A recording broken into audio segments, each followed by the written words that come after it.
लोकसभा में गिरा विपक्ष का लाया अविश्वास प्रस्ताव, भारी ध्वनि मत से प्रस्ताव सदन में खारिज।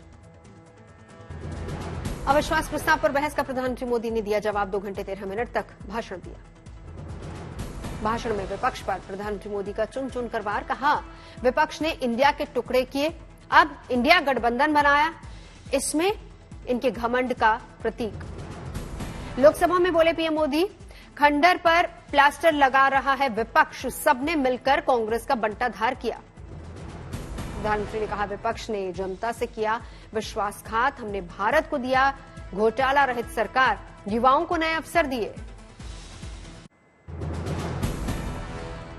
अविश्वास प्रस्ताव पर बोलने से पहले प्रधानमंत्री मोदी ने देश की जनता का जताया आभार, कहा देश की जनता ने हमारी सरकार पर भरोसा किया, देश के नागरिकों को कोटि कोटि आभार। पीएम मोदी बोले ये विपक्ष का फ्लो टेस्ट है, हमारा नहीं। 2018 में भी ईश्वर की मर्जी से अविश्वास प्रस्ताव आया। पीएम मोदी ने विपक्ष के अविश्वास प्रस्ताव को खुद के लिए बताया शुभ, बोले भगवान ने विपक्ष को सुझाया और प्रस्ताव लेकर आए। पीएम मोदी ने 2024 में प्रचंड जीत का दावा किया, बोले 2024 में पुराने सारे रिकॉर्ड तोड़कर वापस आएगी सरकार, जनता के आशीर्वाद से फिर बनाएगी सरकार। संसद में पारित किए गए बिल को लेकर बोले प्रधानमंत्री मोदी, कहा कई ऐसे बिल थे जो गांव, गरीब, दलित, पिछड़े, आदिवासी के भविष्य से जुड़े थे, विपक्ष को इसकी चिंता नहीं। प्रधानमंत्री मोदी ने विपक्ष को घेरा, कहा विपक्ष के आचरण व्यवहार से सिद्ध हुआ कि उनके लिए देश से बड़ा दल है, इनको गरीबी भूख की चिंता नहीं, सत्ता की भूख है। 2023 में मिली जीत पर बोले प्रधानमंत्री मोदी, कहा विपक्ष ने मेहनत नहीं की। विपक्ष के रवैये पर प्रधानमंत्री ने कहा जिनके खुद के बही खाते बिगड़े हुए हों वो भी हमसे हमारा हिसाब किताब ले सकते हैं। कांग्रेस नेता अधीर रंजन चौधरी ने प्रधानमंत्री नरेंद्र मोदी पर तंज कसा, बोले विपक्ष के नेता का नाम बोलने वालों की सूची में नहीं था। अधीर रंजन गुड़ का गोबर करने में माहिर। कुछ लोग देश की साख को विदेश में खराब करना चाहते हैं, विपक्ष भारत की अच्छी बात नहीं सुन सकता। देश के विकास पर बोले प्रधानमंत्री मोदी, कहा हमारा ध्यान देश के विकास पर होना चाहिए, ये समय की मांग है। बिना नाम लिए राहुल गांधी पर प्रधानमंत्री मोदी का निशाना, कहा हर बार फेल हो जाती है किसी की लॉन्चिंग, उनके दिमाग की हालत को देश लंबे समय से जानता है। कांग्रेस और राहुल पर भड़के प्रधानमंत्री मोदी, कहा तुम्हारी दुकान ने बंटवारा बेचा, सिखों पर अत्याचार बेचा, सेना का स्वाभिमान बेचा, इमरजेंसी बेची। मणिपुर हिंसा पर बोले प्रधानमंत्री मोदी, मिलकर निकालेंगे हल, फिर से विकास के रास्ते पर चलेगा मणिपुर, कहा नॉर्थ ईस्ट हमारे लिए दिल का टुकड़ा।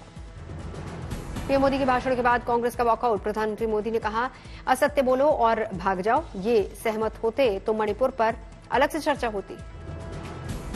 बहस के दौरान सदन में अमर्यादित आचरण के लिए अधीर रंजन के खिलाफ कार्रवाई, विशेषाधिकार कमेटी करेगी जांच, तब तक सस्पेंड रहेंगे अधीर। अधीर का जवाब, प्रधानमंत्री का अपमान नहीं था मकसद। अविश्वास प्रस्ताव के पक्ष में कांग्रेस सांसद अधीर रंजन बोले चांद और चीता पर बोलते हैं पीएम, लेकिन मणिपुर पर नहीं। अधीर रंजन ने सरकार पर लगाया मणिपुर को 2 हिस्सों में बांटने का आरोप, कहा मणिपुर के सांसदों को बोलने नहीं दिया जाता। अधीर रंजन ने सदन में दिया नया नारा, कहा ध्रुवीकरण और भगवाकरण से हो क्विट इंडिया। अधीर रंजन के बयान पर प्रहलाद जोशी का पलटवार, बोले कांग्रेसी नेताओं में मूर्खतापूर्ण बातें करने की मची होड़। अधीर रंजन की टिप्पणी को लेकर आक्रामक हुए केंद्रीय मंत्री ज्योतिरादित्य सिंधिया, कहा नहीं देखा 2 दशक में ऐसा दृश्य, विपक्ष को मांगनी चाहिए देशवासियों से माफी। लोकसभा में अविश्वास प्रस्ताव पर बोली निर्मला सीतारमण, कहा आर्थिक मंदी की चुनौतियों के बीच भी तेजी से आगे बढ़ रही है भारत की अर्थव्यवस्था। विपक्ष पर निर्मला सीतारमण का हमला, कहा यूपी ने बर्बाद किए 10 साल, भ्रष्टाचार से बेहाल था देश। 2014 से 2019 में जनता ने यूपीए को दिया अविश्वास। वो INDIA सिर्फ उनका नाम का सैंक्टिटी के लिए ढूंढ रहे हैं, क्योंकि यूपीए मतलब जनता को याद आ रहा, वो करप्शन, वो भतीजावाद, बाय क्रोनिज्म, डायनास्टी, फैमिली, वो सब आ रहा कि ले आओ INDIA, जिसका पूरे नाम बहुत सारे लोग बोल नहीं पा रहे, उन्हीं के यहां। विपक्ष के नए गठबंधन पर भारी वार, बोली निर्मला नए गठबंधन को लेकर गजब का असमंजस, एकजुट नहीं, विपक्ष आपस में ही लड़ाई। INDIA सिर्फ उनका नाम का सैंक्टिटी के लिए ढूंढ रहे हैं। ये गजब टाइप की यूनिटी है सर, जिसमें ये समझना मुश्किल हो रही है कि ये अलायंस पार्टनर्स आपस में लड़ रहे हैं कि साथ में लड़ रहे हैं। निर्मला सीतारमण ने कहा, यूपीए सरकार में बेहाल थी बैंकिंग व्यवस्था, हमने समेटा इनका फैला रायता, आज मुनाफे में बैंक। निर्मला ने कहा, पहले लगता था मिलेगा मिलेगा का नारा, अब लोग कहते हैं मिल गया। मौजूदा सरकार में 2.5 लाख करोड़ से ज्यादा की बचत। निर्मला सीतारमण का वार, कहा योजनाएं लॉन्च करने में आगे रही कांग्रेस, लेकिन क्रियान्वयन में फिसड्डी। हवा में खोले जन औषधि केंद्र। लोकसभा में निर्मला सीतारमण के बयान के दौरान हंगामा, इंडिया गठबंधन के नेताओं ने सदन से वॉकआउट किया। अविश्वास प्रस्ताव पर लोकसभा में बोले ओवैसी, कहा देश में नफरत का माहौल, मुसलमानों को बनाया जा रहा है निशाना। ओवैसी ने कानून में गिराए गए मुसलमानों के घर हिजाब को बड़ा मुद्दा बना डाला, लेकिन छोड़ दिए गए बिल्किस बानो के गुनहगार। हिजाब को एक मसला बना दिया गया और मुस्लिम बच्चों को तालीम से महरूम कर दिया गया। जिस बिल्किस बानो को 11 लोगों ने रेप किया, प्रेग्नेंट थी, उसकी मां का रेप किया, उसकी बेटी को कत्ल कर दिया, उसकी मां का कत्ल कर दिया, आपने कातिलों को रिहा कर दिया।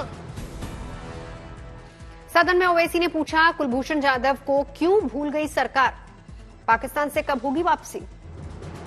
यूसीसी को ओवैसी ने बताया तानाशाही वाला फॉर्मूला। पूछा, प्रधानमंत्री को पसंद है पसमानदा मुसलमान, तो मंत्रिमंडल में क्यों नहीं है मुस्लिम मंत्री। यूसीसी का फॉर्मूला क्या है?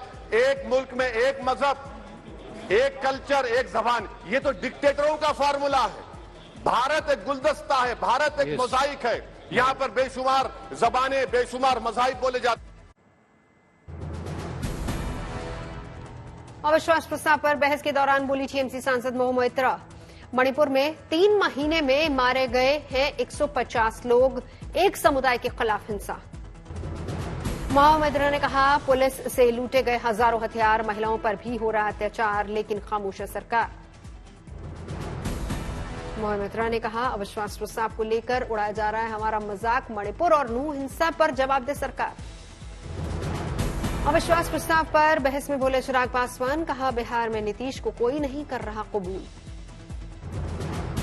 बीजेपी सांसद लॉकेट चटर्जी ने कहा, पश्चिम बंगाल पंचायत चुनाव में महिलाओं पर अत्याचार करने वाले लोकतंत्र की बात कर रहे हैं, अपनी छवि बनाने के लिए मणिपुर मुद्दा उठा रहे हैं। फर्जी हस्ताक्षर के आरोपों पर आप सांसद राघव चड्ढा का बयान, कहा बीजेपी का एक ही मूल मंत्र, 1000 बार झूठ बोलो ताकि सच लगने लगे।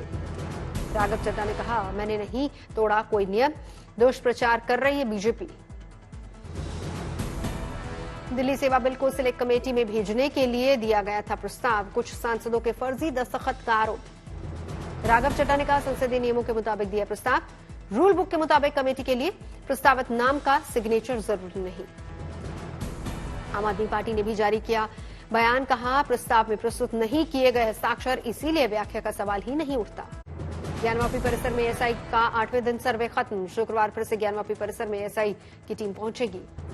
मीडिया कवरेज को लेकर जिला कोर्ट के आदेश का दिखा असर, सर्वे स्थल के करीब नजर आए मीडियाकर्मी, न्याय याचिकाकर्ता ने बताया सर्वे से जुड़ी बात।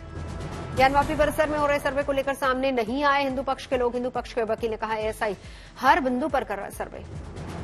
हिंसा मामले में पुलिस प्रशासन ने बढ़ाई सख्ती, अब तक 365 लोगों की गिरफ्तारी, 111 हिरासत में, कुल 153 केस।